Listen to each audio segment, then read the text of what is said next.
নমস্কার বন্ধুরা, আমি আপনাদের প্রিয় গল্পকার।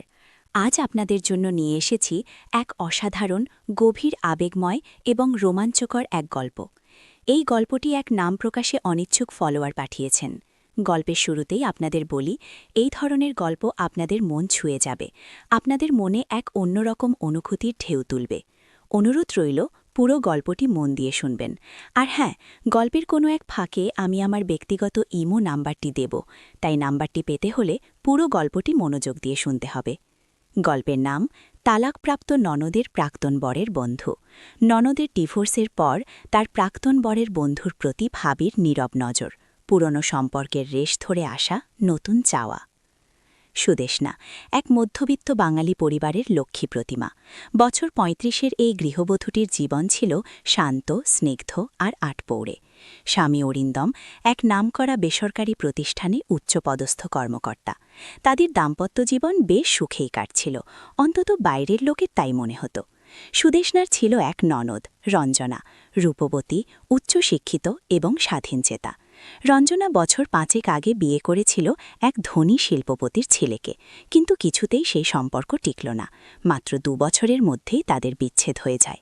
এই বিচ্ছেদের পর রঞ্জনা ফিরে আসে তাদের পৈতৃক বাড়িতে, বাবা মায়ের কাছে। সুদেষ্ণা নিজের ননদের এই অবস্থা দেখে স্বভাবতই খুব কষ্ট পেয়েছিল। সে সাধ্যমতো চেষ্টা করত রঞ্জনাকে সান্ত্বনা দিতে, তাকে আবার স্বাভাবিক জীবনে ফিরিয়ে আনতে। রঞ্জনার প্রাক্তন স্বামী অভিক এক অত্যন্ত সুপুরুষ এবং কর্মঠ যুবক, পেশায় একজন স্থপতি। রঞ্জনার সাথে তার পরিচয় হয়েছিল একটি পার্টিতে।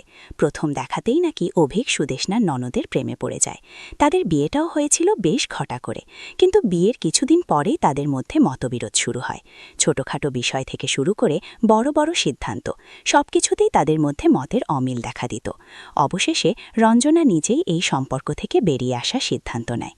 ডিভোর্সের পর অভিক আর রঞ্জনার মধ্যে কোনো যোগাযোগই ছিল না, কিন্তু নিয়তির এক অদ্ভুত খেলা, সুদেষ্ণার সাথে অভিকের পরিচয় হয়ে যায়।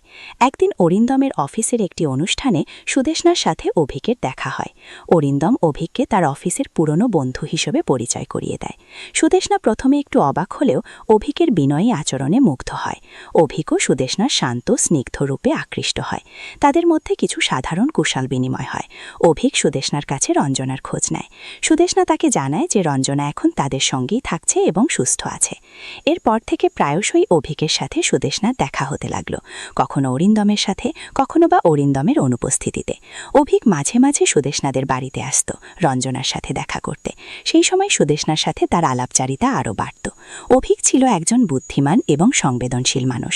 সে সুদেষ্ণার মনের গভীরে লুকিয়ে থাকা একাকিত্ব, তার চাপা কষ্টগুলো বুঝতে পারত। সুদেষ্ণা নিজের স্বামীকে নিয়ে সুখী হলেও তার জীবনে এক ধরনের অপূর্ণতা ছিল। অরিন্দম ব্যস্ত মানুষ, সবসময় অফিসের কাজেই ডুবে থাকত। সুদেষ্ণার জন্য তার অতটা সময় থাকত না। সেখানে অভিকের সান্নিধ্য সুদেষ্ণার জীবনে এক নতুনত্বের ছোঁয়া এনে দিয়েছিল। ধীরে ধীরে সুদেষ্ণার মনে অভিকের জন্য এক বিশেষ অনুভূতি তৈরি হতে লাগল। প্রথমে সেই অনুভূতিকে মন থেকে সরিয়ে দিতে চাইত। তার মনে হতো এটা অন্যায়। অভিক তার ননদের প্রাক্তন স্বামী, এবং তার নিজেরও স্বামী আছে, কিন্তু মন তো কারো কথা শোনে না। অভিকের চোখে মুখে সে দেখতে পেত এক ধরনের আকর্ষণ, যা তাকে আরও বেশি করে টানত। অভিকের হাসি মুখ, তার কথা বলার ধরন, তার চোখে মুখে ফুটে ওঠা গভীরতা, সব কিছুই সুদেষ্ণাকে আচ্ছন্ন করত। একদিন অরিন্দম অফিসের কাজে শহরের বাইরে গিয়েছিল। রঞ্জনাও তার বান্ধবীদের সাথে ঘুরতে গিয়েছিল। বাড়িতে একা ছিল সুদেষ্ণা। ঠিক সেই সময় অভিকের ফোন আসে। সে জানায় তার একটি জরুরি কাজ আছে সুদেষ্ণাদের এলাকায়, তাই সে একটু পরেই আসবে। সুদেষ্ণা প্রথমে একটু দ্বিধাগ্রস্ত হলেও অভিকের সাথে দেখা করার সিদ্ধান্ত নেয়। অভিক যখন এলো তখন বিকেল গড়িয়ে সন্ধ্যা নামছে। হালকা আলো আধারিতে অভিকের মুখটা আরও রহস্যময় লাগছিল। অফিস রুমের সোফায় বসে তারা কথা বলছিল। অভিক সুদেষ্ণার মুখের দিকে তাকিয়েছিল।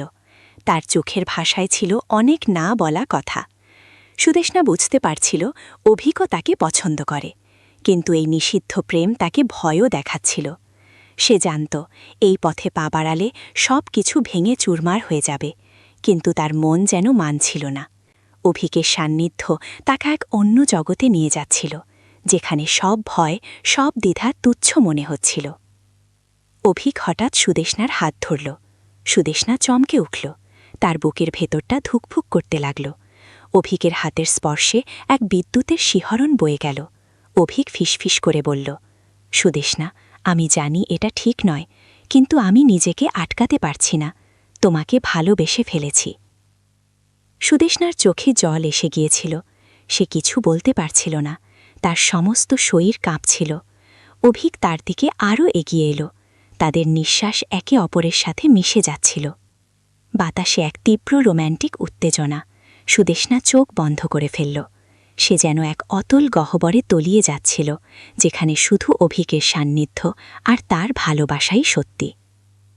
অভিকের ঠোঁট সুদেষ্ণার ঠোঁটের কাছে এগিয়ে এলো।